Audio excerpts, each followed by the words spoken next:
shosho kwazi come back to speaker nawe amsilo boy Taylor DJ.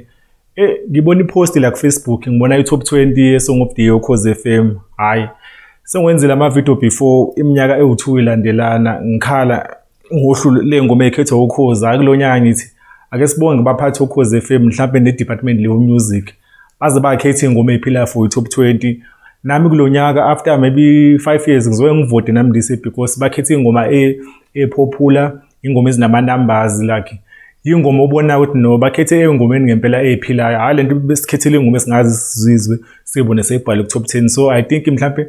le ndlela benza ngathi ingoma mhlawumbe lezi u20 sikhethwe yibona bese abantu bevotele lezi ngoma ekhethwa yibona mhlawumbe I think yona ndlela right iyona ndlela ezoba fair. So ngithi nje asibonge Ukhozi FM bekhethe ingoma ephilayo lapha mhlawumbe nje ukuhighlight ingoma ezimbalwa engibonile khona le ngoma kaMahu bengicela that is one of the big song na lapha ku YouTube ingoma yakhona imodern 30 million views ayona ke ijoke ke le khona le ngoma kaSiza isaka ingoma ephume eliqala unyaka but nje irock and unyaka wonke na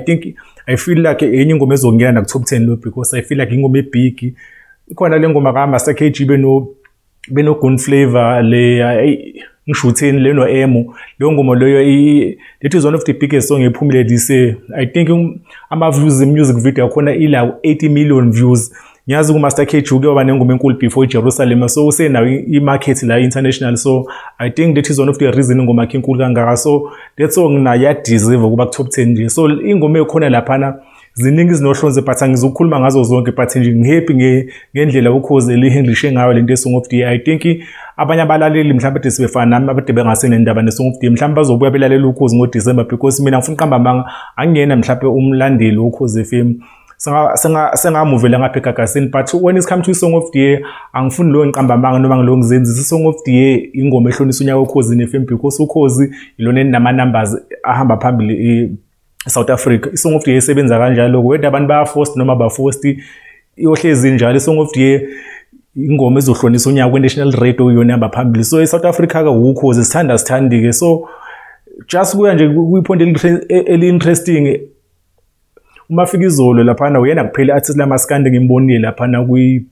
ku top 20 lekhethe Ukhozi FM and I think uyakudeserve umafika izolo mhlawumbe kabanye bamaskande bazofela ngathi maybe bikho nenye ingoma amaskande adinga ngena lapha but I think lento eyenzekile ivelenza kwaba easy kakhulu for amabhinqa ukuthi bevotela umuntu oyedwa and bevotela umuntu odeserve and le ngoma yakhe iphume early but ihlangene iproduction yayo ingoma isebenzile ama challenge like ingoma inamandla wonke umuntu uyayivuma. So I think baningi abantu abazoyivotela even abangolaleli umaskande. So nje mina I think sekuvele kwaba sobala ukuthi Song of the Year mafika izolo uzofika edlela amahlanga lapha because sikhona ingoma lezi ekade zinkulu lapha uThukuthela beno Jezwell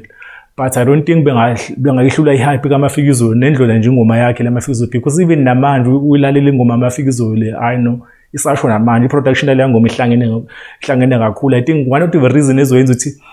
ishise kuze kusha umhla ka31 indlela ehlanganiswe ngayo ngiyayizwa ingoma lakhe no trend kwayo ihype yashesha ukuphela but ingoma ayihlangene. So iSong of the Year I think lo nyaka sivele abasobala but nje ngithi ngibonga Ukhozi FM lento yeSong of the Year biseqala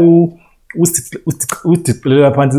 isithunzi somsakazo lapha because bengathi abayisayinaki nje bevele befake ingoma sokuthola ingoma mhlapho ama artist ongakazi uzona ngawe la enyakeni time madoda i-decision enkulu angayenziwa kanjani for iSong of the Year because abantu basobezovota ngemali and iningi imali abasobezoyenza la ama SMS lapha Ukhozi FM. So diseyano sibonga Ukhozi FM hayi luhamba phambili abanye abathule.